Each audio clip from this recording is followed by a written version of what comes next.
രാജ്യത്ത് പൊതുതെരഞ്ഞെടുപ്പ് അതിൻ്റെ അവസാന ഘട്ടത്തിലേക്ക് കടക്കുകയാണ്. അവസാന ഘട്ടത്തിൽ ഉത്തർപ്രദേശ്, പശ്ചിമ ബംഗാൾ, പഞ്ചാബ് അങ്ങനെ തുടങ്ങി വിവിധ സംസ്ഥാനങ്ങളിൽ പോളിംഗ് ഉണ്ട്. നമ്മളിന്ന് പരിശോധിക്കുന്ന ഉത്തർപ്രദേശാണ്. ലോക്സഭയിലേക്ക് ഏറ്റവും അധികം അംഗങ്ങളെ അയക്കുന്ന, ഏറ്റവും അധികം ജനപ്രതിനിധികളെ അയക്കുന്ന സംസ്ഥാനമാണ് ഉത്തർപ്രദേശ്. 7 ഘട്ടങ്ങളിലായിട്ട് ഇവിടെ പോളിംഗ് ഉണ്ടായിരുന്നു. ഏറ്റവും അവസാന ഘട്ടത്തിൽ 13 മണ്ഡലങ്ങളിലേക്കാണ് ഉത്തർപ്രദേശിൽ പോളിംഗ് നടക്കുന്നത്. അതിൽ പ്രധാനമന്ത്രി നരേന്ദ്രമോദി മത്സരിക്കുന്ന വാരണാസി അടക്കമുള്ള മണ്ഡലങ്ങളുണ്ട്. നമുക്ക് ആദ്യം ഈ 2024 ലോക്സഭാ തെരഞ്ഞെടുപ്പിലേക്ക് കടക്കുമ്പോൾ ഉള്ള സീറ്റ് വിഭജനം എങ്ങനെയായിരുന്നു എന്ന് നമുക്കൊന്ന് പരിശോധിച്ച് നോക്കാം. ആദ്യം നമുക്ക് NDA പരിശോധിക്കാം. NDAയിൽ BJP 74 സീറ്റിൽ മത്സരിക്കുന്നു.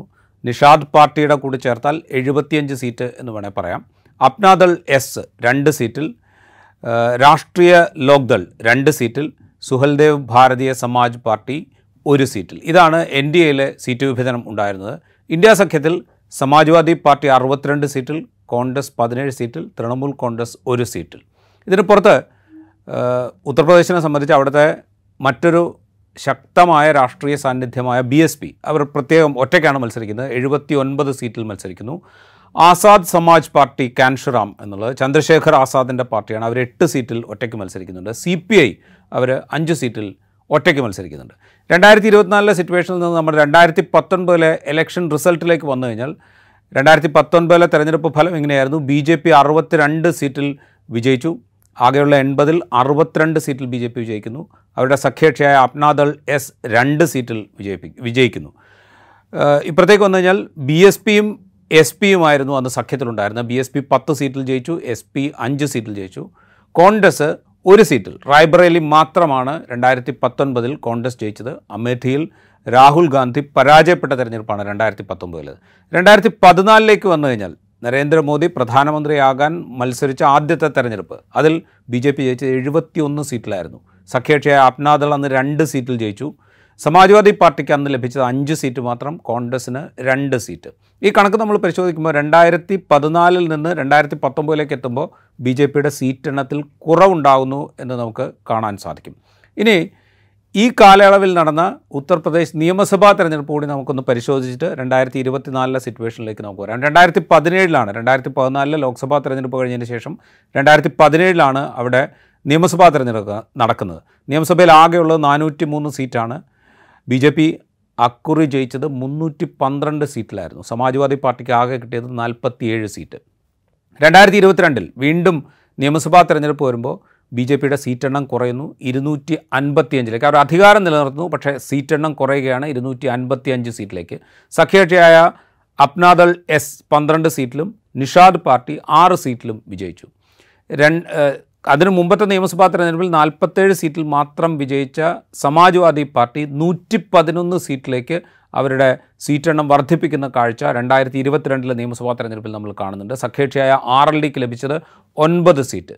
കോൺഗ്രസും BSPയും ഒക്കെ അക്കുറി സെപ്പറേറ്റാണ് മത്സരിച്ചത്, ഒറ്റയ്ക്കാണ് മത്സരിച്ചത്. കോൺഗ്രസ് 2 സീറ്റിൽ മാത്രം ജയിക്കുന്നു. BSP 1 സീറ്റിൽ മാത്രമാണ് നിയമസഭാ തെരഞ്ഞെടുപ്പിൽ ജയിച്ചത്. ഈ കണക്കിൽ നിന്ന് വേണം നമ്മൾ 2024 ലോക്സഭാ തെരഞ്ഞെടുപ്പിൻ്റെ അവസ്ഥയിലേക്ക് വരാനായിട്ട്.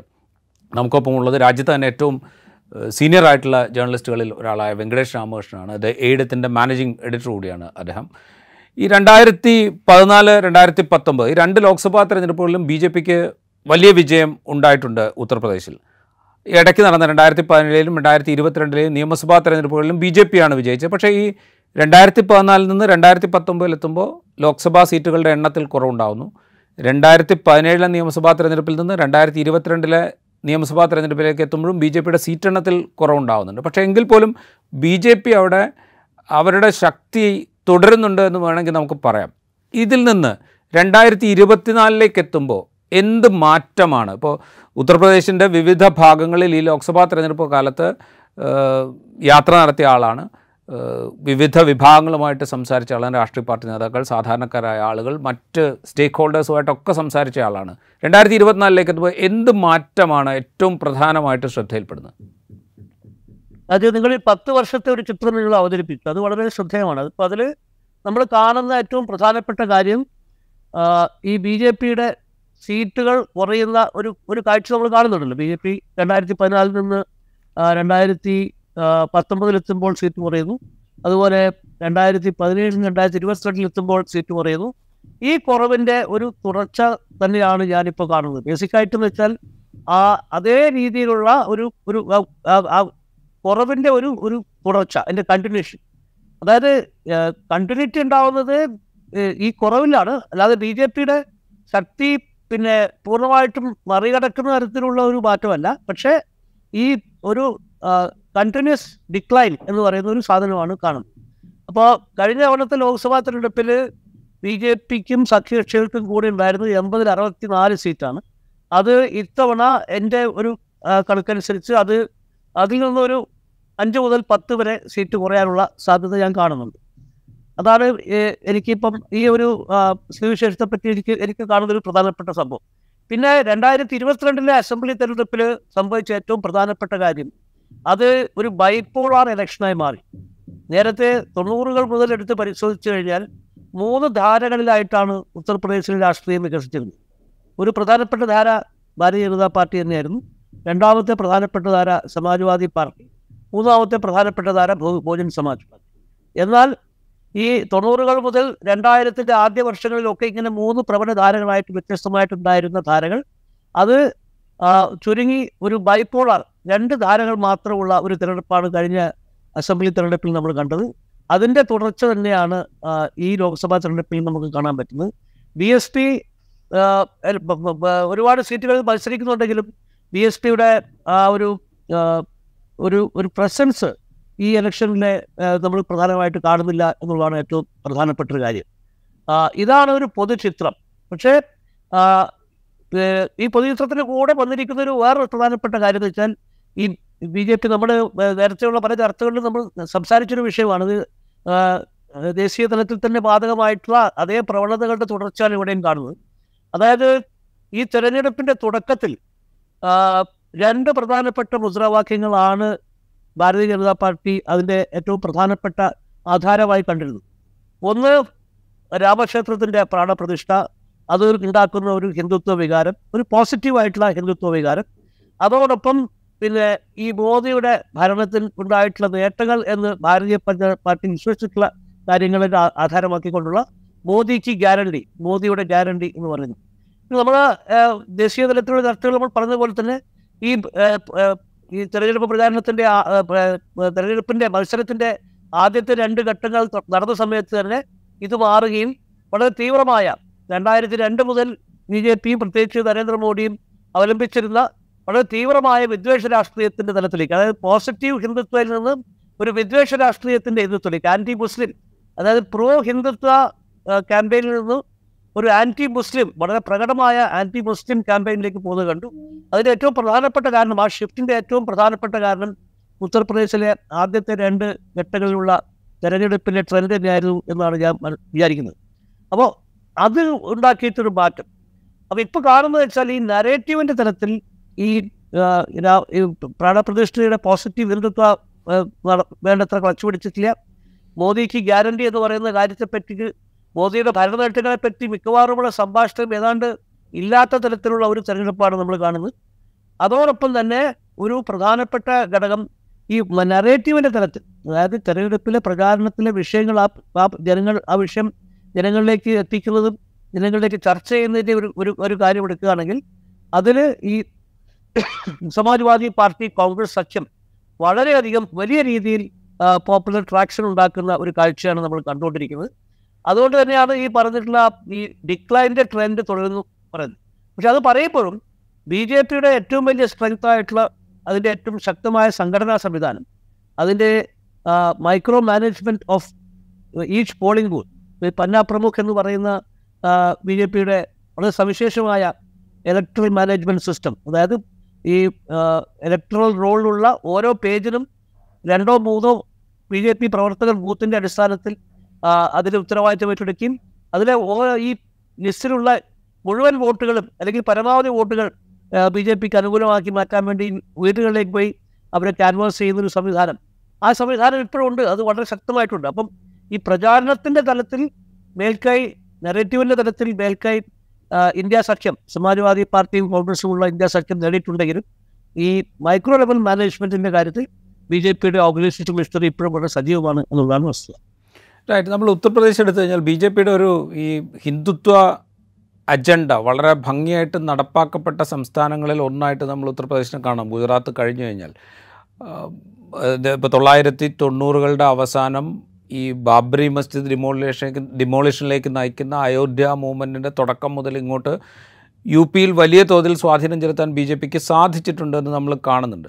അപ്പോൾ അതിൻ്റെ ഒരു തുടർച്ച ഒരുപക്ഷെ ഈ ഇലക്ഷൻ്റെ തുടക്കകാലത്ത് ഇപ്പോൾ സൂചിപ്പിച്ചതുപോലെ തന്നെ രാമക്ഷേത്രം അവരുടെ ഒരു പ്രധാനപ്പെട്ട അജണ്ടയായിരുന്നു. അത് ഏറ്റവും കൂടുതൽ മാർക്കറ്റ് ചെയ്യാൻ സാധ്യതയുള്ളൊരു സ്ഥലം ഉത്തർപ്രദേശാണ് എന്ന് ഈ ഇലക്ഷൻ്റെ തുടക്കകാലത്ത് വിലയിരുത്തപ്പെട്ടിരുന്നു.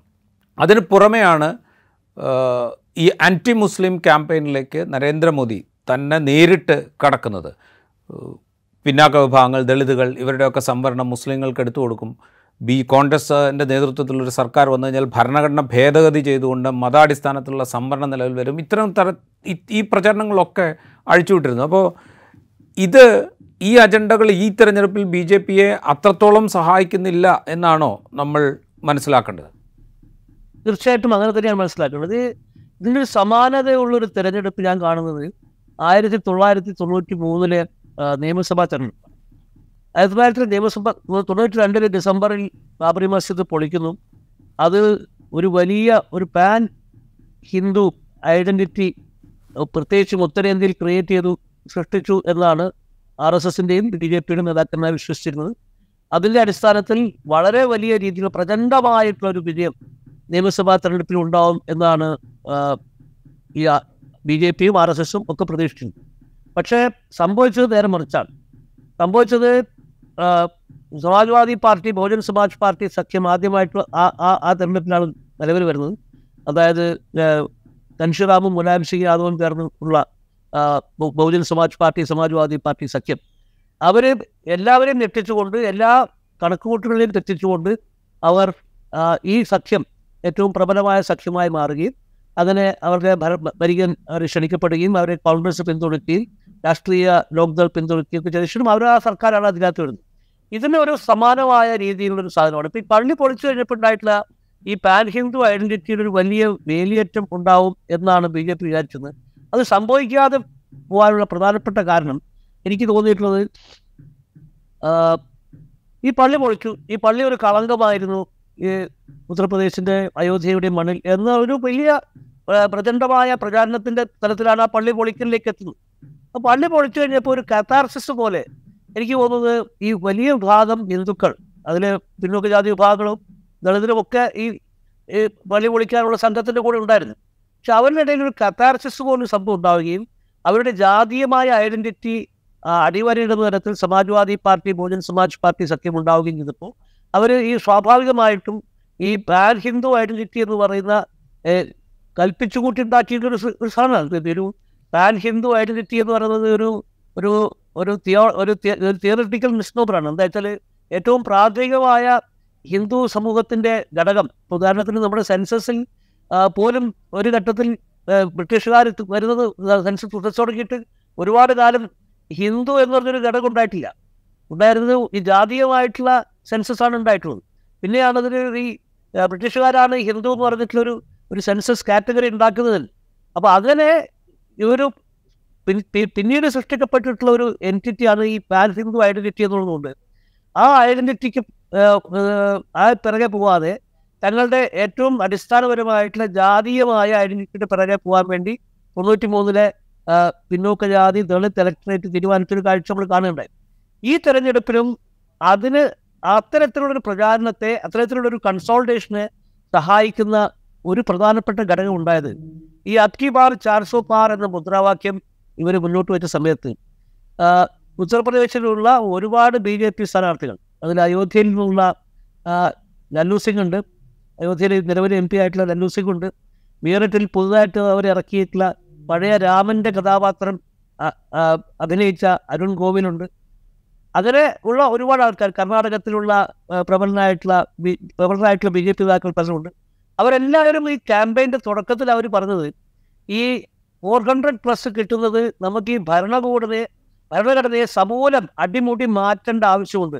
അതിനെ മനുസ്മൃതിയുടെ തലത്തിലേക്കുള്ള ഒരു അടിസ്ഥാനമാക്കിയിട്ടുള്ള ഒരു ഭരണഘടനയാക്കി മാറ്റേണ്ടതുണ്ട്. അതിനാണ് ഈ 400+ സീറ്റ് വേണ്ടത് എന്നാണ് പറഞ്ഞത്.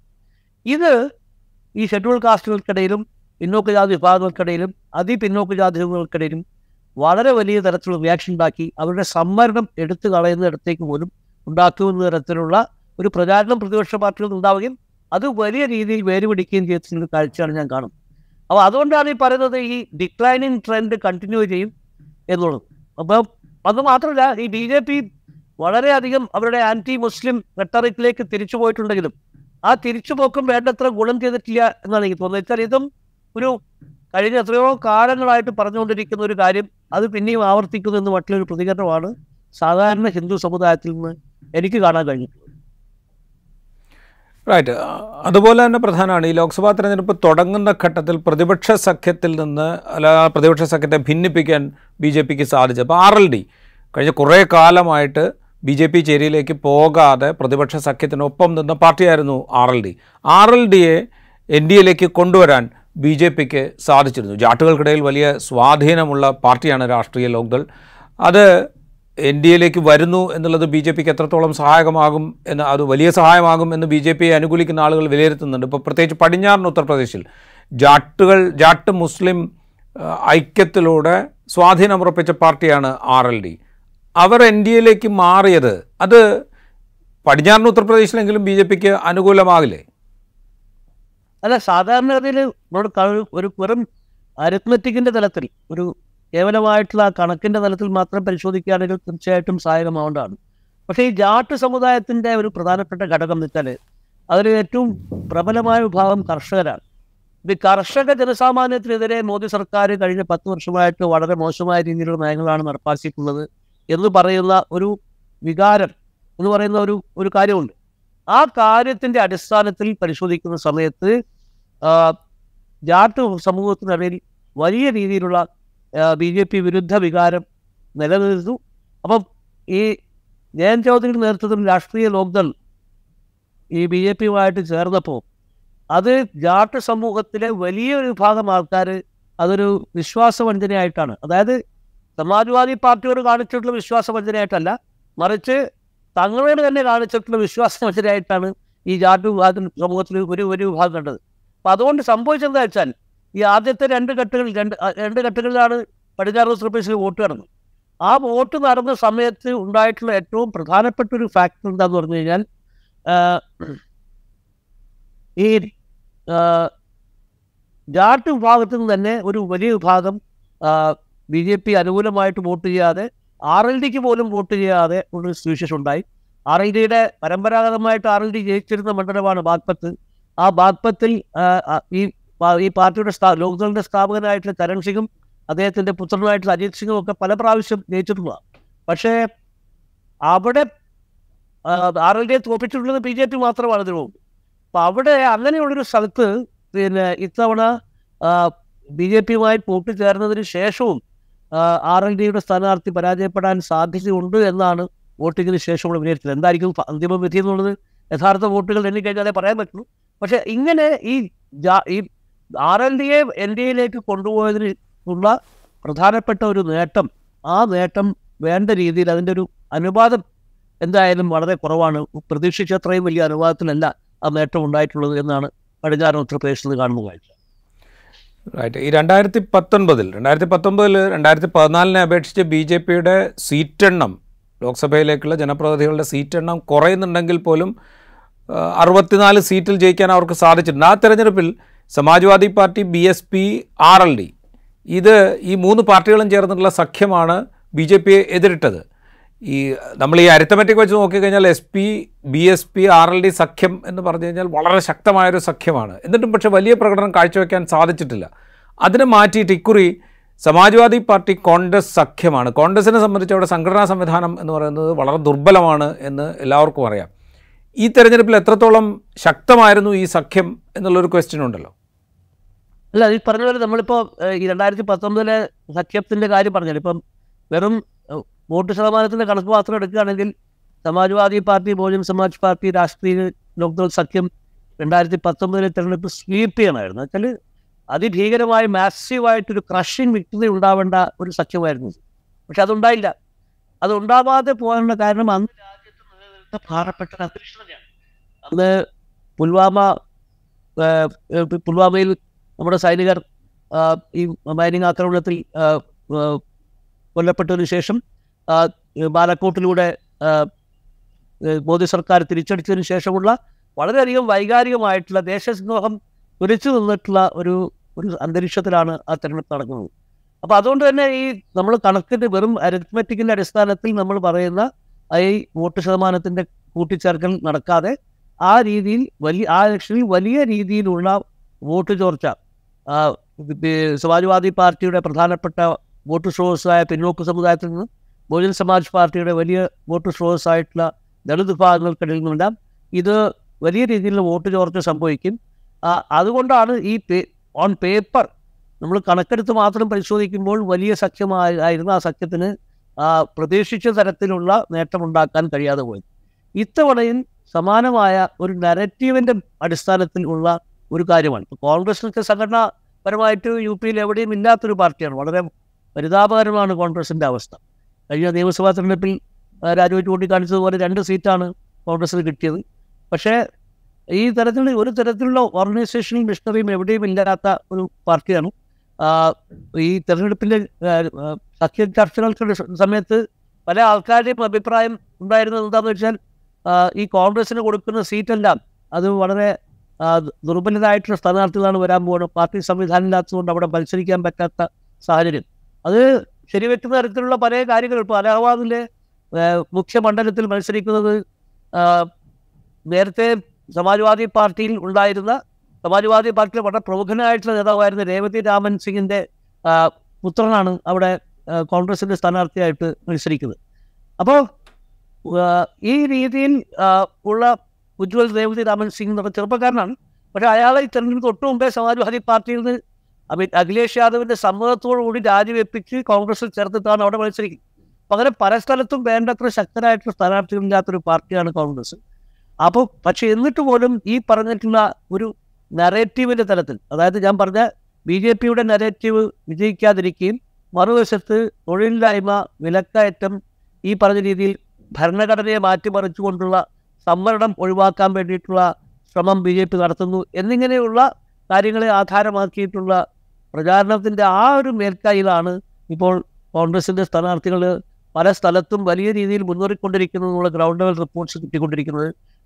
സ്മൃതി ഇറാനി മത്സരിക്കുന്ന അമേഠി, അവിടെ കോൺഗ്രസിൻ്റെ ഏറ്റവും പ്രബലരായിട്ടുള്ള നേതാക്കന്മാരായിട്ടുള്ള ഗാന്ധി കുടുംബത്തിലെ വീട്ടിൽ അവിടെ ചെറിയൊരു കാര്യസ്ഥനായിട്ട് ജോലി ചെയ്യുന്ന ഒരു ശർമാജിയാണ് അവിടെ നിർത്തിയിരിക്കുന്നത്. അദ്ദേഹം പോലും സ്മൃതി ഇറാനിയെ വിറപ്പിച്ചുകൊണ്ടിരിക്കുകയാണ് എന്നാണ് ഈ പ്രചാരണം നടക്കുന്ന സമയത്ത് ഉണ്ടായിട്ടുള്ള വിലയിരുത്തൽ. വോട്ടിങ്ങിന് ശേഷമുള്ള വിലയിരുത്തൽ അതാണ്.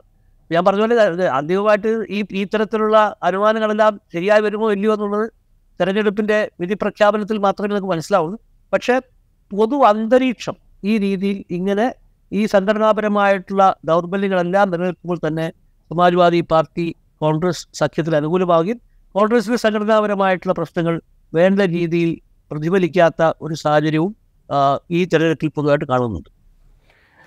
ഇപ്പോൾ ഈ 2019 നമ്മൾ BJPയുടെ വിജയത്തിന് കാരണമായിട്ട് ഒരുപക്ഷെ ബാലക്കോട്ട് അതുണ്ടാക്കിയൊരു ഇമോഷനൊക്കെ ഒരു കാരണമായിട്ട് പറഞ്ഞു. പക്ഷേ അതിനൊപ്പം BJP അവിടെ നടത്തിക്കൊണ്ടിരിക്കുന്ന ഒരു സോഷ്യൽ എഞ്ചിനീയറിംഗ് നമ്മൾ കാണാതിരുന്നുണ്ട്. ഇപ്പോൾ 2017 നിയമസഭാ തെരഞ്ഞെടുപ്പിൽ അല്ലെങ്കിൽ 2022 നിയമസഭാ തെരഞ്ഞെടുപ്പിലെ വിജയത്തിനൊക്കെ ഈ സോഷ്യൽ എഞ്ചിനീയറിംഗ് ഒരു കാരണമായിട്ട് ചൂണ്ടിക്കാണിക്കാറുണ്ട്. വിവിധ വിഭാഗങ്ങളെ ഏത് വിധത്തിലാണ് അഡ്രസ്സ് ചെയ്യേണ്ടത്, അവർക്ക് എങ്ങനെയാണ് പ്രാതിനിധ്യം കൊടുക്കേണ്ടത്, ഇത്തരം കാര്യങ്ങളിലൊക്കെ വളരെ സൂക്ഷ്മമായ ഇടപെടൽ BJP നേതൃത്വം നടത്തുന്നതായിട്ട് നമ്മൾ കാണാറുണ്ട്. ഇക്കുറിയും അതേ മാതൃക ഒരുപക്ഷെ അവർ പിന്തുടർന്നിട്ടുണ്ടാവണം. അതിന് നേരിടാൻ പാകത്തിലായിരുന്നു സമാജ്വാദി കോൺഗ്രസ് സഖ്യത്തിൻ്റെ നീക്കങ്ങൾ എന്നുള്ളത് പ്രധാനമാണ്. പ്രത്യേകിച്ച് ഈ വിലക്കയറ്റം, തൊഴിലില്ലായ്മ ഇതൊക്കെ ചർച്ചയാക്കുന്നതിന് പുറമെ ഈ സോഷ്യൽ എഞ്ചിനീയറിംഗ് ഒരു പ്രധാനപ്പെട്ട കാര്യമാണല്ലോ UPയെ സംബന്ധിച്ച്. ഒരു കാര്യത്തിലൊരു സംശയമില്ല. BJPയുടെ സംഘടനാ സംവിധാനത്തെ മാച്ച് ചെയ്യാൻ വേണ്ടിയിട്ടുള്ള ഒരു സംഘടനാ സംവിധാനം സമാജ്വാദി പാർട്ടിക്കോ കോൺഗ്രസിനോ ഇല്ല എന്നുള്ളത് അത് നിസ്സംശയമാണ്. അതിനെപ്പറ്റി പ്രത്യേകിച്ച് നമ്മൾ കൂടുതലായിട്ടൊന്നും സംസാരിക്കേണ്ട കാര്യം തന്നെയില്ല. അതാണ് അതിൻ്റെ അവസ്ഥ. ഈ തരത്തിലുള്ള ഒരു ഓർഗനൈസേഷൻ മിഷണറി, ഈ പറഞ്ഞ രീതിയിൽ പഞ്ചാബ് പ്രമുഖ അടക്കമുള്ള ഒരു സംഘടനാ സംവിധാനം, പിന്നെ ഈ പറഞ്ഞ രാജീവ് സൂചിപ്പിച്ചതുപോലെ വ്യത്യസ്തമായിട്ടുള്ള ജാതി സമൂഹങ്ങൾക്ക് കൃത്യമായ പ്രാതിനിധ്യം നൽകുന്ന തരത്തിലുള്ള സ്ഥാനാർത്ഥി നിർണ്ണയം, ഇതിലൊന്നും BJPയെ കവച്ചുവെക്കാൻ വേണ്ടി സമാജ്വാദി പാർട്ടി കോൺഗ്രസ് സെക്രട്ടറി കഴിഞ്ഞിട്ടില്ല. പിന്നെ പ്രത്യേകിച്ചും ഗ്രാസ് റൂട്ട്സിലുള്ള ഈ വർക്കേഴ്സിൻ്റെ അവരുടെ കെട്ടുറപ്പ്, അവർക്കുള്ള സാമ്പത്തികമായിട്ടുള്ള സഹായം നൽകാനുള്ള പാർട്ടിയുടെ കഴിവ്, ഇത്തരത്തിലുള്ള കാര്യങ്ങളൊന്നും ഈ BJPയുമായിട്ട് കിടനിൽക്കാൻ ഈ രണ്ട് പാർട്ടികൾക്കും കഴിഞ്ഞിട്ടില്ല എന്നുള്ള കാര്യത്തിൽ യാതൊരു സംശയമില്ല. പക്ഷേ ഇത്തവണ സ്ഥാനാർത്ഥി നിർണ്ണയത്തിൽ സമാജ്വാദി പാർട്ടി വളരെ വളരെ ശ്രദ്ധേയമായ രീതിയിലുള്ള ഒരു നീക്കം നടത്തിയിട്ടുണ്ട്. അതിലൊരു തരത്തിലുള്ള സോഷ്യൽ എഞ്ചിനീയറിങ് അവിടെ പ്രതിഫലിച്ചിട്ടുണ്ട്. അത് പല മണ്ഡലങ്ങളിലും BJPക്ക് തലവേദനയാവുന്നുണ്ട് എന്നുള്ളതാണ് പ്രധാനപ്പെട്ട ഒരു കാര്യം. കോൺഗ്രസിൻ്റെ സ്ഥാനാർത്ഥി നിർണ്ണയത്തിലും ആ തരത്തിലുള്ള സ്വാധീനം ചെലുത്താൻ വേണ്ടി സമാജ്വാദി പാർട്ടിക്ക് കഴിഞ്ഞിട്ടുണ്ട്. അപ്പോൾ ഇതാണ് ഈ BJPയുടെ സോഷ്യൽ എഞ്ചിനീയറിങ്ങിനെ മറികടക്കാൻ വേണ്ടിയിട്ട് സമാജ്വാദി പാർട്ടി കോൺഗ്രസ് സഖ്യത്തിൻ്റെ ഭാഗമായിട്ട്. പക്ഷേ BJPയുടെ സോഷ്യൽ എഞ്ചിനീയറിങ് ഒരു സ്ട്രക്ചറൽ സോഷ്യൽ എഞ്ചിനീയറിംഗ് ആണ്. അത് സ്ഥാനാർത്ഥി നിർണ്ണയം മുതൽ പിന്നെ ഏറ്റവും താഴെക്കടയിലുള്ള പാർട്ടി പ്രവർത്തകർ വരെ എത്തുന്ന തരത്തിലുള്ള വളരെ സമൂലമായിട്ടുള്ള സോഷ്യൽ എഞ്ചിനീയറിംഗ് ആണ്. ഇത് കുറച്ച് കോസ്മെറ്റിക് ആണ്, പക്ഷേ ഇതിനും ചെറിയ തരത്തിലുള്ള ഇമ്പാക്റ്റ് ഉണ്ടാക്കാൻ കഴിഞ്ഞിട്ടുണ്ട് എന്നുള്ളത് മനസ്സിലാവുന്നു. BJPയുടെ സോഷ്യൽ എഞ്ചിനീയറിനെ കുറിച്ച് നമ്മൾ സംസാരിക്കുമ്പോൾ BSPക്കൊപ്പം നിൽക്കുന്ന ജാദവ് വിഭാഗം ദളിതുകൾ, ജാദവ് ഇതര ദളിതുകൾ, SP-ക്കൊപ്പം നിൽക്കുന്ന യാദവ് ഇതര പിന്നാക്ക വിഭാഗങ്ങൾ, ഇവരെ ഒരുമിപ്പിക്കുക, ഒപ്പം സവർണ വോട്ടുകൾ. ഇതിനാണ് BJP കുറേ കാലമായിട്ട് ശ്രമിച്ചത്. അതിലൊരു പരിധിവരെ അവർ ജയിക്കുകയും ചെയ്തിട്ടുണ്ട്. പക്ഷേ ഇത്തവണ സമാജ്വാദി പാർട്ടി കുറെ കൂടെ അവരുടെ അടിസ്ഥാന വോട്ട് ബാങ്കിന് പുറത്തേക്ക് കടക്കാൻ ശ്രമിക്കുന്നതായിട്ട് നമുക്ക് കാണുന്നുണ്ട്. പിന്നാക്ക ന്യൂനപക്ഷ ഐക്യം അല്ലെങ്കിൽ ദലിത് പിന്നാക്ക ന്യൂനപക്ഷ ഐക്യം, ഈ മുദ്രാവാക്യമാണ് അഖിലേഷ് യാദവ് മുന്നോട്ട് വെച്ചത്. അതുതന്നെയാണ് ആ SP കോൺഗ്രസ് സഖ്യത്തിൻ്റെ ഒരു ക്യാമ്പയിൻ്റെ ഒരു അടിസ്ഥാനമായിട്ട് നിന്നത്. ഇത് എത്രത്തോളം ഗുണം ചെയ്തിട്ടുണ്ട് ഈ തെരഞ്ഞെടുപ്പിൽ SP കോൺഗ്രസ് സഖ്യത്തിന്? അല്ല, തീർച്ചയായിട്ടും ഈ ഒരു ശ്രമം ഉണ്ടായിട്ടുണ്ട്. സ്ഥാനാർത്ഥി നിർണ്ണയത്തിൽ ഈ സ്ഥാനം പ്രതിഫലിച്ചിട്ടുണ്ട്. ഈ നിലപാട് PDA എന്നുള്ള ഈ പിച്ചട ദളിത് അല്പസംഖ്യക്, പിച്ചട എന്ന് വെച്ചാൽ പിന്നോക്ക ജാതി, ദളിത് വിഭാഗം, പിന്നെ അല്പസംഖ്യക് അതായത് മൈനോറിറ്റീസ്, ഇങ്ങനെയുള്ള ഈ മുദ്രാവാക്യം PDA എന്നുള്ള മുദ്രാവാക്യം അത് സ്ഥാനാർത്ഥി നിർണ്ണയത്തിൽ പ്രതിഫലിച്ചിട്ടുണ്ട്, അത് ക്യാമ്പയിനിൽ പ്രതിഫലിച്ചിട്ടുണ്ട്. അപ്പോൾ ആ പ്രതിഫലനത്തിൻ്റെ ഒരു വലിയ ഒരു ഇമ്പാക്റ്റ് ഉണ്ട്. അതിൻ്റെ ഒപ്പമാണ് ഈ 406 ചേർന്നുകൊണ്ട് ഭരണഘടന മാറ്റാൻ വേണ്ടി ശ്രമിക്കുന്നു എന്ന് പറയുമ്പോൾ, ഭരണഘടനയുടെ കാര്യത്തിൽ ദളിത് വിഭാഗങ്ങൾക്ക് ഇന്ത്യയിൽ അങ്ങോളം ഇങ്ങോളം UP അടക്കമുള്ള എല്ലാ സ്ഥലങ്ങളിലും വളരെ വൈകാരികമായിട്ടുള്ള ഒരു ഐഡൻറ്റിഫിക്കേഷൻ ഉണ്ട് ഭരണഘടനയുമായിട്ട്. അത് ഭീംറാവു അംബേദ്കറാണ് അതിൻ്റെ ഏറ്റവും പ്രധാനപ്പെട്ട ശില്പി എന്നുള്ളതുകൊണ്ടും, അംബേദ്കർ ഒരു ദൈവതുല്യനായിട്ടുള്ളൊരു ഒരു ഒരു ഒരു വ്യക്തിത്വമായിട്ട് ദളിത് സമൂഹങ്ങൾക്കിടയിൽ നിൽക്കുന്നതുകൊണ്ടും, ഇതെല്ലാം കൊണ്ട് ഈ ദളിത് വിഭാഗങ്ങളിൽ നിന്ന് വളരെ ശക്തമായിട്ടുള്ള ഒരു ഒഴുക്ക് ഈ ഇന്ത്യ സഖ്യത്തിന് അനുകൂലമായിട്ട് കാണുന്നുണ്ട്. അതിന് സഹായിച്ച ഒരു പ്രധാനപ്പെട്ട ഘടകം, ഈ കോൺഗ്രസ് ഒരുപാട് കാലം ഇന്ത്യൻ രാഷ്ട്രീയത്തിൻ്റെ പൊതുചരിത്രം എടുത്ത് പരിശോധിച്ചു കഴിഞ്ഞാൽ എത്രയോ ദശാബ്ദങ്ങൾ ദളിതരുടെ പ്രാഥമികമായ പാർട്ടി കോൺഗ്രസ് ആയിരുന്നു. ബഹുജൻ സമാജ് പാർട്ടിയൊക്കെ വരുന്നതിന് മുമ്പുള്ള കാലത്ത് കോൺഗ്രസിൻ്റെ പ്രാഥമികമായ പാർട്ടി ദളിതരുടെ പ്രാഥമികമായ പാർട്ടി കോൺഗ്രസ് ആയിരുന്നു. അതിൽ നിന്നാണ് BJP ഈ പറഞ്ഞ ജാട്ടവ് ഇതര BSPയുടെ കൂടെ നിൽക്കുന്ന ജാട്ടവ് എന്ന് വിളിക്കുന്ന ജാട്ടവ് ഇതര ദളിത് വിഭാഗങ്ങളെയും, അതുപോലെ തന്നെ SP-യുടെ കൂടെ നിൽക്കുന്ന യാദവ് ഇതര പിന്നോക്ക ജാതി വിഭാഗങ്ങളെയും സംഘടിപ്പിക്കുന്ന, അതിനെ B. കേശവ പ്രസാദ് മൗര്യയെ പോലുള്ള ആളെ ഉപമുഖ്യമന്ത്രിയാക്കുക, അതൊക്കെ ഈ സോഷ്യൽ എഞ്ചിനീയറിംഗിൻ്റെ കൺട്രീഷനാണ്. കല്യാൺ സിംഗിനെ പോലെയുള്ള ഒരു ലോദിനെ, അതും പിന്നോക്ക വിഭാഗത്തിനാണ് അയാളെ മുഖ്യമന്ത്രിയാക്കി 1991. അങ്ങനെ സംഘടിതമായ രീതിയിലുള്ള ആ ഒരു പ്രവർത്തനം നടത്തുന്നുണ്ട്. പക്ഷെ ഇത്തവണ ഈ പറഞ്ഞിട്ടുള്ള ഈ SP-യുടെ വളരെ കോൺക്രീറ്റ് ആയിട്ടുള്ള, സമഗ്രമല്ല സമൂലമല്ല, പക്ഷെ കോൺക്രീറ്റ് ആയിട്ടുള്ള ചെറിയ ചെറിയ നീക്കങ്ങളിലൂടെയുള്ള സ്ഥാനാർത്ഥി നിർണ്ണയത്തിലും മറ്റു കാര്യങ്ങളിലും പാർട്ടി സംഘടനയ്ക്കകത്ത് പ്രാധാന്യം നൽകുന്നതിലൊക്കെ ഉണ്ടായിട്ടുള്ള അത്തരത്തിലുള്ള നീക്കങ്ങളിലൂടെ സമാജ്വാദി പാർട്ടി നടത്തിയിട്ടുള്ള നീക്കങ്ങൾ, അതോടൊപ്പം ഈ കോൺഗ്രസിൻ്റെ ചരിത്രപരമായിട്ട് ദളിതരോടുള്ള കോൺഗ്രസിൻ്റെ ആഭിമുഖ്യത്തിൻ്റെ ഒരു തുടർച്ച, ഒപ്പം ഈ പറഞ്ഞ ഈ 406 ബന്ധപ്പെടുത്തി ഭരണഘടന ഇല്ലാതായി പോകും എന്ന ഭീതിയെ അടിസ്ഥാനമാക്കിയുള്ള പ്രചാരണം, അത് ദളിത് വിഭാഗങ്ങളിൽ ഉണ്ടാക്കിയിട്ടുള്ള മാറ്റം. അപ്പോൾ അത് വളരെ വളരെ മൂർത്തമായിട്ട്, ഇപ്പം ഞാനിപ്പോൾ ഈ തെരഞ്ഞെടുപ്പിലെ ഏറ്റവും എനിക്ക് ശ്രദ്ധേയമായിട്ടുള്ള അനുഭവങ്ങൾ ഒന്നും എന്തായിരുന്നു വെച്ചാൽ, ഞാൻ അയോധ്യയിൽ ഈ രാമക്ഷേത്രത്തിൻ്റെ അടുത്തുള്ള ഹനുമാൻഗഡി എന്ന് പറഞ്ഞിട്ടുള്ള വളരെ പ്രസിദ്ധമായിട്ടുള്ള ചരിത്ര പ്രസിദ്ധമായ ഒരു ക്ഷേത്രമുണ്ട്. അപ്പോൾ ഈ അയോധ്യയിൽ എത്തിയ ദിവസം എന്ന് പറഞ്ഞു കഴിഞ്ഞാൽ 10,000-കണക്കിന് ആൾക്കാരാണ് ഈ ക്ഷേത്രത്തിലേക്ക് കയറാൻ വേണ്ടി ക്യൂ നിൽക്കുന്നത്. കൊടും ചൂടാണ്, എല്ലാവരും വേർത്ത് കുളിച്ചിരിക്കുകയാണ്. അപ്പോൾ ഇങ്ങനെ ജയ് ശ്രീറാം വിളികളിങ്ങനെ അവിടെ മുഴുകുന്നുണ്ട്. അപ്പം അതിൻ്റെ ഇടയിൽ കൂടെ ഏതൊരാൾ എന്നിട്ട് ആൾക്കാർ ജയ് ഭീം എന്ന മുദ്രാവാക്യം വിളിക്കുന്നത് കേട്ടു. അതായത് ജയ് ഭീം എന്ന് വെച്ചാൽ BSP വലിയ രീതിയിൽ പ്രചരിപ്പിച്ചിട്ടുള്ള ദളിത് വിഭാഗങ്ങൾ ഇന്ത്യ മുഴുവൻ കൊണ്ടാടുന്ന ഒരു മുദ്രാവാക്യമാണ്. ജയ് ഭീം എന്ന് വെച്ചാൽ ജയ് ഭീംറാവു അംബേദ്കർ എന്നാണ്.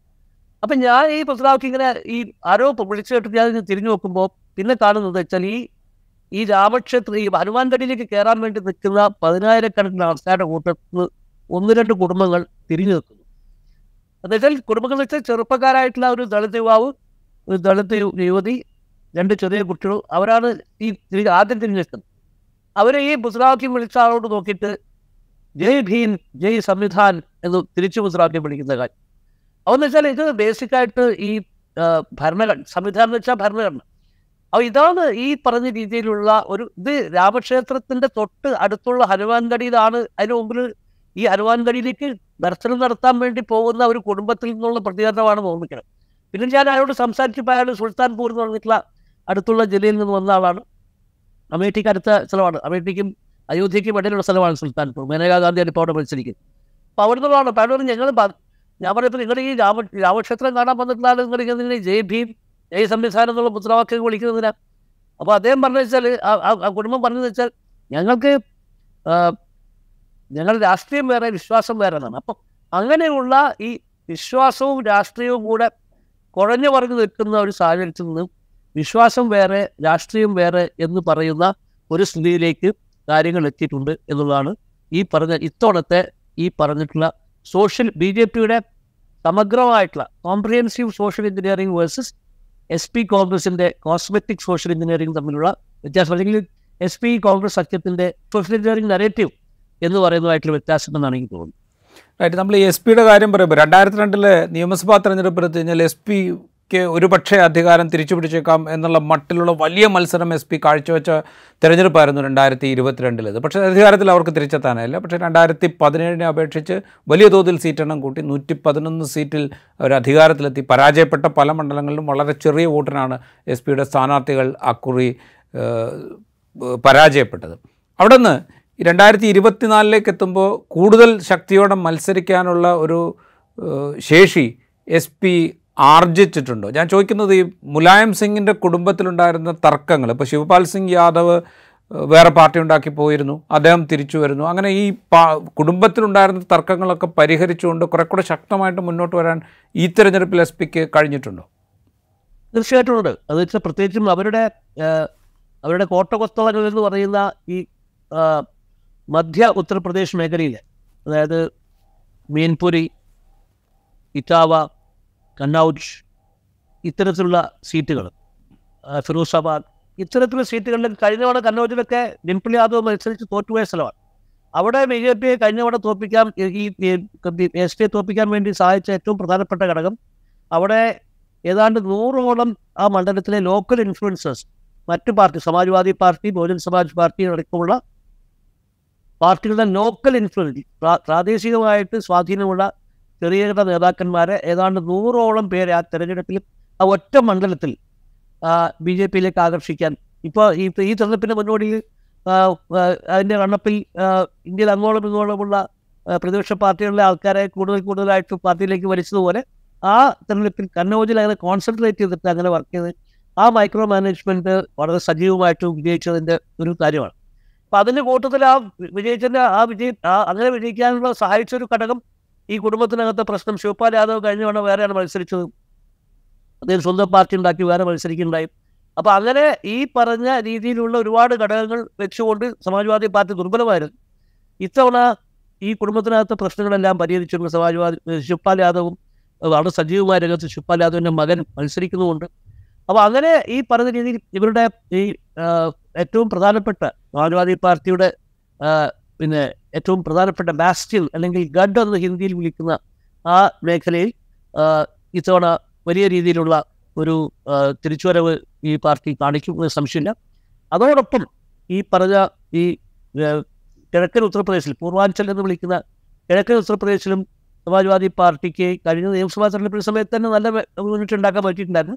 ആ മുന്നേറ്റത്തിൻ്റെ ആ തുടർച്ചയായിട്ടുള്ള ആ ഒരു സ്വാധീനം നിലനിർത്തുന്ന കാഴ്ചയാണ് ഇപ്പോൾ കാണുന്നത്. ഇപ്പോൾ ഈ കിഴക്കൻ ഉത്തർപ്രദേശ് പറഞ്ഞതുകൊണ്ട് ഈ കിഴക്കൻ ഉത്തർപ്രദേശിൽ നിന്ന് ഇപ്പോൾ വയറിൽ, ടെലിഗ്രാഫിൽ, അങ്ങനെ മറ്റ് പല മാധ്യമങ്ങളിലും പല റിപ്പോർട്ടുകൾ വായിക്കുകയുണ്ടായി.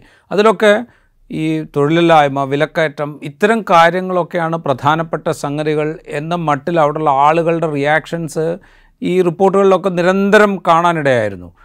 ഫൂൽപൂരിലൊക്കെ വലിയ തോതിലുള്ള ഈ വിലക്കയറ്റത്തിലും തൊഴിലില്ലായ്മയോടൊക്കെ രൂക്ഷമായിട്ട് പ്രതികരിക്കുന്ന ആളുകളെക്കുറിച്ചുള്ള വിവരങ്ങളൊക്കെ അതിലുണ്ടായിരുന്നു. അപ്പോൾ അത്രയും ശക്തമായിട്ടുള്ളൊരു ഇമോഷൻ ഈ കിഴക്കൻ ഉത്തർപ്രദേശിൽ നിലനിൽക്കുന്നുണ്ട് എന്നാണോ? സത്യത്തിൽ ഞാനിപ്പം വാരണാസി, ഗാസിപ്പൂർ, ഗോരഖ്പൂർ, വലിയ മൗ ഇങ്ങനെയുള്ള പ്രദേശങ്ങളിലൂടെ സഞ്ചരിച്ചുകൊണ്ടിരിക്കുന്നതിലാണ് ഈ ചർച്ചയിൽ പങ്കെടുക്കുന്നത്. ഇവിടെയൊക്കെ കാണുന്ന ഈ പറഞ്ഞ അതിഭയങ്കരമായ വികാരം, തൊഴിലില്ലായ്മയെ പറ്റിയും വിലക്കയറ്റത്തെ പറ്റിയും ഒക്കെയുള്ള, അത് മാത്രമല്ല ചെറുപ്പക്കാരാണ് ഈ പ്രതിപക്ഷത്തിൻ്റെ ക്യാമ്പയിൻ മുഴുവനായിട്ട് ഏറ്റെടുത്തിരിക്കുന്നത് എന്നുള്ളതാണ് ഏറ്റവും അത്ഭുതകരമായിട്ടുള്ള കാര്യം. ഞാനിതിനെ വിശേഷിപ്പിക്കുന്നത് മാസസ് വേഴ്സസ് മോദി എന്നാണ് ഞാൻ ഈ ഒരു സ്ഥിതിവിശേഷത്തെ വിശേഷിപ്പിക്കുന്നത്. മാസസ് എന്ന് പറയുന്ന എമ്മും മോദി എന്ന എമ്മും മറുവശത്ത്. ഇത് വാരണാസിയിൽ പോലും ഇതിൻ്റെ വളരെ ശക്തമായ പ്രതിബന്ധങ്ങൾ, അത് അസിഘാട്ട് പോലെയുള്ള സ്ഥലങ്ങളിൽ, ഇതിൽ അടുത്ത പ്രധാനപ്പെട്ട മോദി ഏറ്റെടുത്തു എന്ന് പറയുന്ന ഘാട്ടാണ്. വാരണാസിയിലെ പലതരം ഘാട്ടുകളിൽ അസിഘാട്ട് എന്ന് പറയുന്ന സ്ഥലത്തെ മോദി ഏറ്റെടുത്തു, അതിനെ സൗന്ദര്യവൽക്കരണം നടത്തിയെന്നൊക്കെയാണ് അവിടുത്തെ ഒരു സാധാരണ സംഭാഷണം. അവിടുത്തെ വൈകുന്നേരങ്ങളിൽ ആൾക്കാർ വന്ന് ഈ ഗംഗയുടെ കാറ്റ് കൊള്ളാൻ വേണ്ടി വരുന്ന സ്ഥലമാണ്. അവിടുത്തെ സാധാരണ സംഭാഷണങ്ങളിൽ പോലും പ്രതിഫലിക്കുന്നത് ഈ പറഞ്ഞ രീതിയിലുള്ള ഈ ഇന്ത്യ മുന്നണി മുന്നോട്ട് കൊണ്ടുവന്നിട്ടുള്ള പ്രചാരണ വിഷയങ്ങളാണ് എന്നുള്ളത് വളരെ ശ്രദ്ധേയമാണ്. ഇനി നമ്മൾ മറ്റൊരു ആസ്പെക്റ്റിലേക്ക് പോയി കഴിഞ്ഞാൽ BSP ഉത്തർപ്രദേശിനെ സംബന്ധിച്ച് വളരെ പ്രധാനപ്പെട്ട ഒരു പാർട്ടിയാണ് BSP. ഇപ്പോൾ 1993 SP-BSP സഖ്യം അധികാരത്തിലെത്തിയതിനെക്കുറിച്ച് സൂചിപ്പിക്കുകയുണ്ടായി. അതിനുശേഷം ഒറ്റയ്ക്ക് ഉത്തർപ്രദേശ് ഭരിച്ചിട്ടുണ്ട് BSP. പക്ഷേ ആ BSP പിന്നീട് ദുർബലമാകുന്ന കാഴ്ചയാണ് നമ്മൾ കാണുന്നത്. ഇത്തവണ 79 സീറ്റിൽ അവർ ഒറ്റയ്ക്ക് മത്സരിക്കുകയാണ്. കഴിഞ്ഞ തവണ SP-RLD സഖ്യത്തിനോടൊപ്പം 10 സീറ്റിൽ വിജയിച്ചതാണ് BSP. ഇത്തവണ BSPക്ക് എത്രത്തോളം പ്രതീക്ഷയുണ്ട്? ഈ BSP മത്സരിക്കുന്നത് ഇന്ത്യ സഖ്യത്തിൻ്റെ വോട്ടുകളെ ബാധിക്കുകയും BJPയെ സഹായിക്കുകയും ചെയ്യും എന്നൊരു വിലയിരുത്തലുണ്ട്. അതുപോലെ ഈ മുസ്ലിം ന്യൂനപക്ഷങ്ങൾക്ക് സ്വാധീനമുള്ള മണ്ഡലങ്ങളിൽ മുസ്ലിം സ്ഥാനാർത്ഥികളെ കൂടുതലായിട്ടും മത്സരിപ്പിക്കാൻ BSP തീരുമാനിച്ചത് അത് ഈ മുസ്ലിം വോട്ടുകളെ ഛിന്നഭിന്നമാക്കും എന്നൊരു ആശങ്കയുമുണ്ട്. അതിലെത്രത്തോളം യാഥാർത്ഥ്യമുണ്ട്?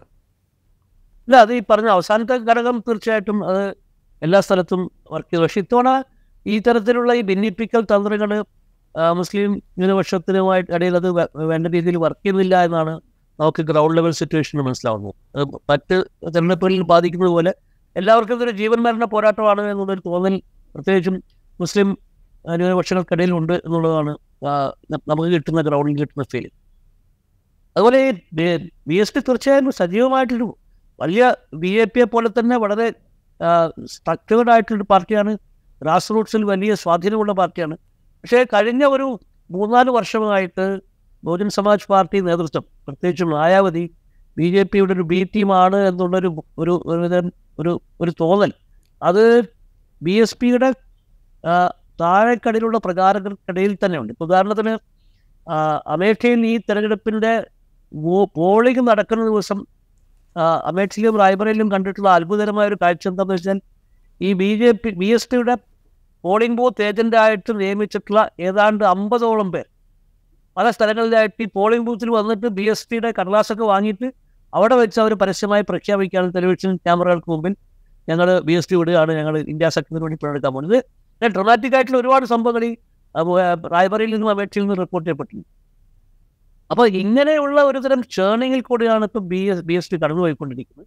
തീർച്ചയായും പല സ്ഥലങ്ങളിലും ഈ ഇന്ത്യ സഖ്യത്തിന് പ്രതികൂലമായി ബാധിക്കാൻ സാധ്യതയുള്ളൊരു പാർട്ടിയാണ്. പക്ഷേ ഈ മായാവതിയുടെ അനന്തരവനായിട്ടുള്ള ആകാശ് കുമാറിനെയാണ് മായാവതി പിന്നെ തൻ്റെ പിന്തുടർച്ചാവകാശിയായിട്ട് നേരത്തെ പ്രഖ്യാപിച്ചിരുന്നു.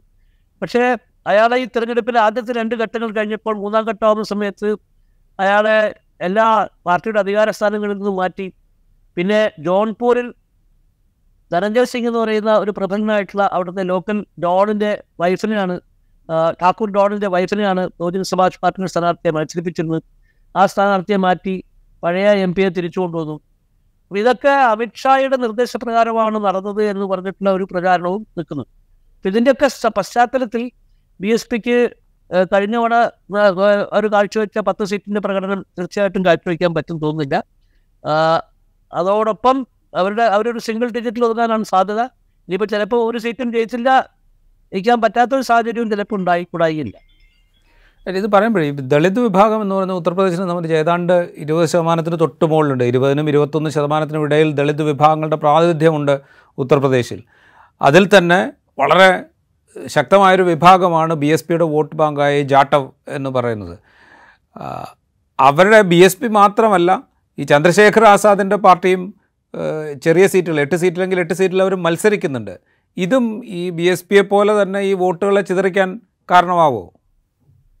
അല്ല, അതൊക്കെയാണ്. പക്ഷേ ചന്ദ്രശേഖർ ആസാദിൻ്റെ മണ്ഡലത്തിൽ അയാൾ സ്വയം മത്സരിക്കുന്ന മണ്ഡലത്തിൽ ഒരു ടാസിറ്റ് അണ്ടർസ്റ്റാൻഡിങ് ഉണ്ടെന്നാണ് ഞാൻ മനസ്സിലാക്കുന്നത്. ഈ ഇന്ത്യ അലയൻസ് അവിടെ സ്ഥാനാർത്ഥിയെ നിർത്തിയിട്ടുണ്ടെങ്കിലും ആ സ്ഥാനാർത്ഥിയെ നിർത്തിയത് ചിലപ്പോൾ അയാൾക്ക് അനുകൂലമായിട്ട് മാറാൻ സാധ്യതയുണ്ടെന്നാണ് അവിടെ നിന്ന് കിട്ടുന്ന റിപ്പോർട്ടുകൾ സൂചിപ്പിക്കുന്നത്. അപ്പോൾ അതുകൊണ്ട് പിന്നെ ഈ യൂണിഫോമായിട്ട് പരസ്പരം മത്സരിക്കുന്നത് ഇന്ത്യ സഖ്യത്തിന് പ്രതികൂലമായി ബാധിച്ചുകൊള്ളുന്നില്ല. ചില സ്ഥലങ്ങളിൽ BSP മത്സരിക്കുന്നതും ഈ ചന്ദ്രശേഖർ ആസാദിൻ്റെ BSP മത്സരിക്കുന്നതൊക്കെ ചിലപ്പോൾ ഇന്ത്യ സഖ്യത്തിന് അനുകൂലമായി വരാൻ സാധ്യതയുണ്ട്. അത് ഈ ഏകപക്ഷീയമായിട്ടൊരു കണക്ക് പറയാൻ പറ്റില്ല നമുക്ക്. നമ്മൾ കോൺഗ്രസിൻ്റെ കാര്യത്തിലേക്ക് ഒന്ന് ഇപ്പോൾ റായ്ബറേലി അമേഠി ഇവിടെയാണ് കോൺഗ്രസ്സിന് ഏറ്റവും കൂടുതൽ പ്രതീക്ഷയുള്ള 2 മണ്ഡലങ്ങൾ ഉത്തർപ്രദേശിനെ സംബന്ധിച്ച്. അവർ 17 സീറ്റിൽ മത്സരിക്കുന്നുണ്ടെങ്കിൽ പോലും സംഘടനാപരമായ ദുർബലമാണ് കോൺഗ്രസ്. പക്ഷേ രാഹുൽ ഗാന്ധിയുടെ യോഗങ്ങളിൽ ആൾക്കൂട്ടമുണ്ടായിരുന്നു. ഈ ഇലക്ഷൻ കാലത്ത് മാത്രമല്ല, ഇപ്പോൾ ഭാരത് ജോഡോ യാത്ര ഉത്തർപ്രദേശിലൂടെ കടന്നു പോയപ്പോൾ പ്രതീക്ഷിക്കാത്ത ആൾക്കൂട്ടം ഒരുപക്ഷെ രാഹുൽ ഗാന്ധിയെ കാണാൻ ഭാരത് ജോഡോ യാത്രയുടെ സമയത്ത് ഉത്തർപ്രദേശിലുണ്ടായിരുന്നു.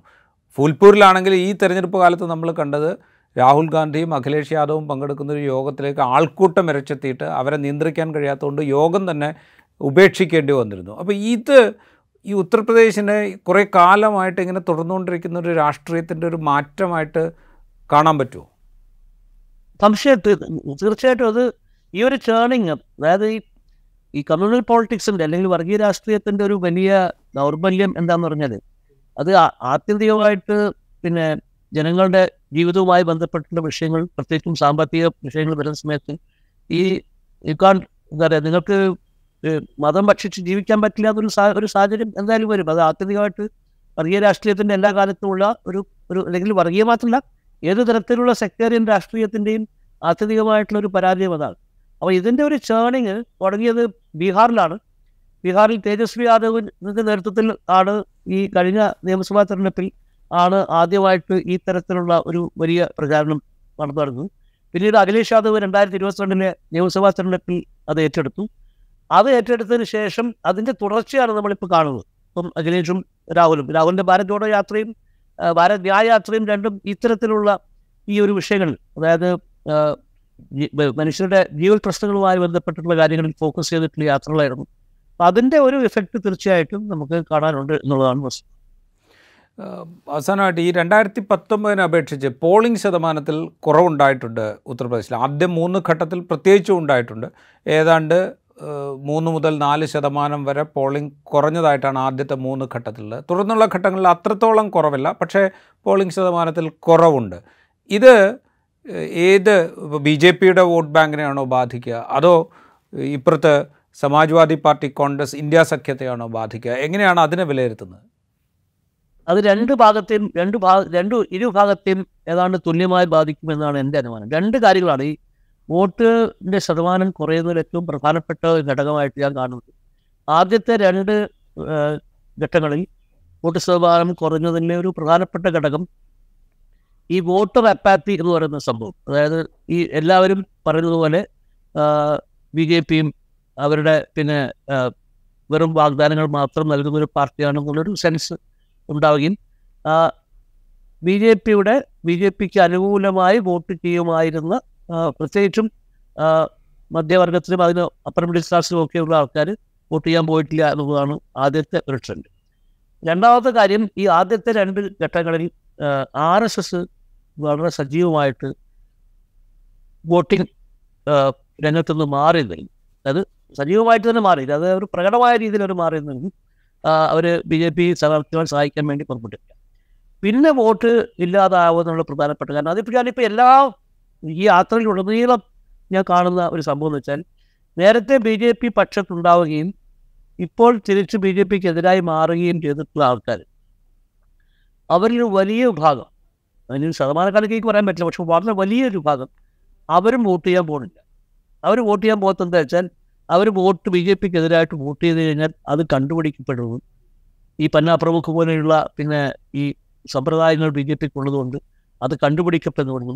അങ്ങനെ കണ്ടുപിടിക്കപ്പെട്ടാൽ പിന്നീട് BJP തിരിച്ച് അധികാരത്തിൽ വരുന്ന സാഹചര്യം ഉണ്ടായിക്കഴിഞ്ഞാൽ ഇവർക്കത് വളരെ പ്രതികൂലമായി ബാധിക്കുന്നു. അങ്ങനെ ആ രീതിയിലുള്ള ഒരു വോട്ടർ അപ്പാത്തി ഈ 2 തരത്തിലും. അതുകൊണ്ട് ഞാൻ പറഞ്ഞ വെച്ചാൽ ഇത് ഇരുഭാഗങ്ങളെയും അങ്ങോട്ടും ഇങ്ങോട്ടും ഒരുപോലെ ബാധിക്കാനും സാധ്യത.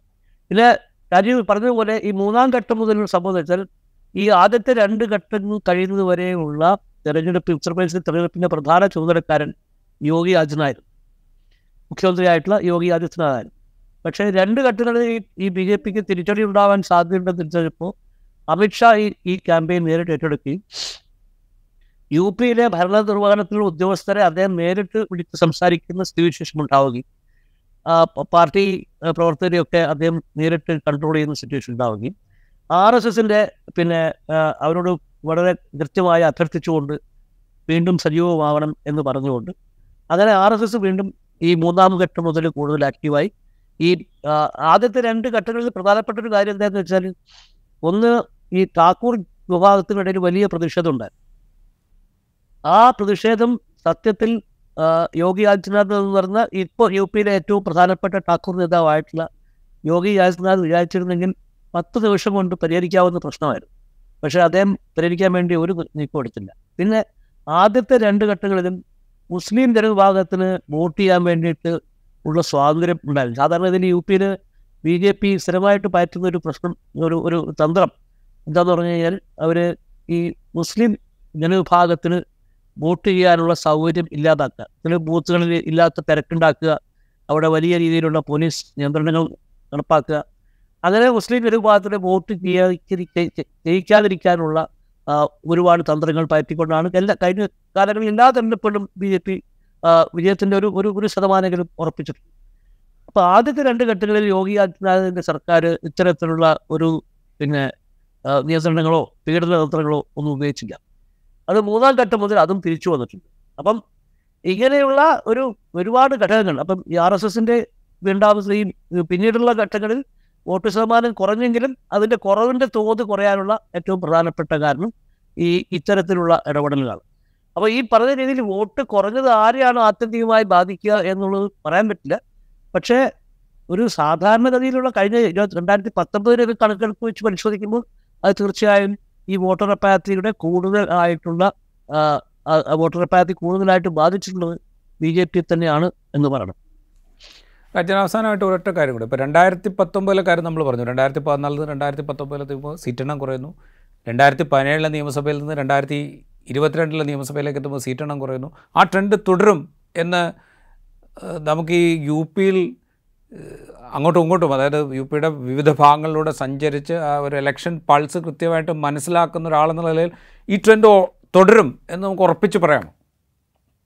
ഈ ട്രെൻഡ് തുടരും എന്നുള്ളതാണ് ഈ ഇലക്ഷൻ്റെ ഒരു ഫീൽ. സാധാരണ ഇതിൽ നമ്മളൊരു പൊളിറ്റിക്കൽ റിപ്പോർട്ടർമാർക്ക് കിട്ടുന്നൊരു ഇലക്ഷൻ ഫീൽ.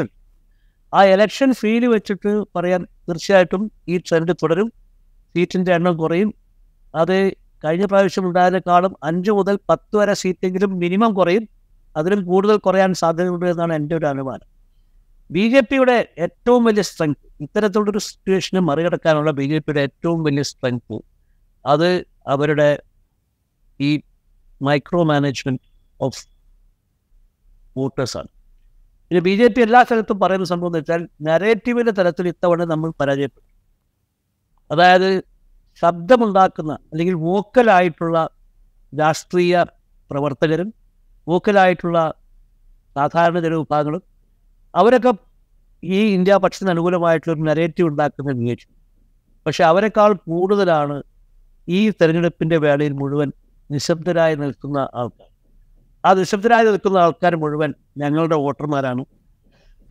അവർക്ക് ഈ മോദി ഭരണത്തിൻ്റെ ഒരുപാട് ഗുണങ്ങൾ, അതായത് റേഷൻ, ഗ്യാസ്, കക്കൂസ്, വീടുകൾ, ഇതെല്ലാം ലഭിച്ച ആൾക്കാരാണ്. അതുകൊണ്ട് അവരൊരു മഹാഭൂരിപക്ഷമാണ്. ആ മഹാഭൂരിപക്ഷം വന്ന് വോട്ട് ചെയ്യുമ്പോൾ ഈ പറഞ്ഞ വളരെ നെഗറ്റീവ് ഉണ്ടാക്കിയിട്ടുള്ള, വളരെ വോക്കലായിട്ടുള്ള വിഭാഗത്തെക്കാളും കൂടുതൽ വലിയ വിജയം BJPക്ക് ഉണ്ടാവും എന്നാണ് അവരുടെ ക്ലെയിം. ഇതിലേത് ക്ലെയിമാണ് ജയിക്കുക എന്ന് നമുക്ക് പറയാൻ പറ്റില്ല. പക്ഷേ തീർച്ചയായും ഒരു പൊളിറ്റിക്കൽ റിപ്പോർട്ടർ എന്ന നിലയിൽ ഗ്രൗണ്ടിൽ കാണുന്ന സെൻസ് ഈ നെഗറ്റീവ്, ഇന്ത്യ സഖ്യത്തിൻ്റെ നെഗറ്റീവ് തന്നെയാണ് മുന്നിൽ നിൽക്കുന്നത്. അത് BJPയുടെ സംഘടനാപരമായ ഇതിനെ മറികടന്നുകൊണ്ട് ഒരു 50-50 നിലവിലുള്ള സീറ്റ് നിലവാരത്തിലേക്ക് എത്തുന്ന സാഹചര്യം ഉണ്ടായിട്ടില്ല. തീർച്ചയായും തെരഞ്ഞെടുപ്പിലെ മേൽക്കായി BJPക്ക് തന്നെയാണ്. പക്ഷേ ആ മേൽക്കായി നിലനിൽക്കുമ്പോൾ തന്നെ കഴിഞ്ഞ തെരഞ്ഞെടുപ്പിനെ അപേക്ഷിച്ച് പിറകോട്ടുള്ള ഒരു യാത്ര തന്നെയാണ് BJP ഇന്ന് കാണുന്നത്. അതാണ് UPയുടെ നമ്മൾ അവസാന ഘട്ടത്തിലേക്ക് എത്തുമ്പോഴുള്ള ചിത്രം എന്നാണ് എൻ്റെ ഉറച്ച പക്ഷം. റൈറ്റ്, അതാണ് ഉത്തർപ്രദേശിലെ മത്സരചിത്രം. അതിൻ്റെ അവസാന ഘട്ടത്തിലേക്ക് എത്തുമ്പോൾ 400 സീറ്റിലധികം എന്ന മുദ്രാവാക്യം നരേന്ദ്രമോദി ഉയർത്തുമ്പോൾ അത് BJP ഏറ്റുപിടിക്കുമ്പോൾ കഴിഞ്ഞ തവണ UPയിൽ 64 സഖ്യകക്ഷികളോട് ചേർത്താൽ 64 സീറ്റ് കിട്ടിയതിൽ നിന്ന് കുറെ കൂടെ മുമ്പോട്ട് പോകാൻ കഴിയും എന്നുള്ളതായിരിക്കാം BJPയുടെ പ്രതീക്ഷ ഉണ്ടായിരുന്നു. പക്ഷേ ആ പ്രതീക്ഷയ്ക്ക് തുടക്കത്തിൽ പറഞ്ഞ കണക്ക് 75 UPയിൽ നിന്ന് 75 സീറ്റ്. റൈറ്റ്, കഴിഞ്ഞ തവണ 64 ആയിരുന്നെങ്കിൽ ഇത്തവണ 75 സീറ്റ് എന്നുള്ളതായിരുന്നു BJPയുടെ മുദ്രാവാക്യം.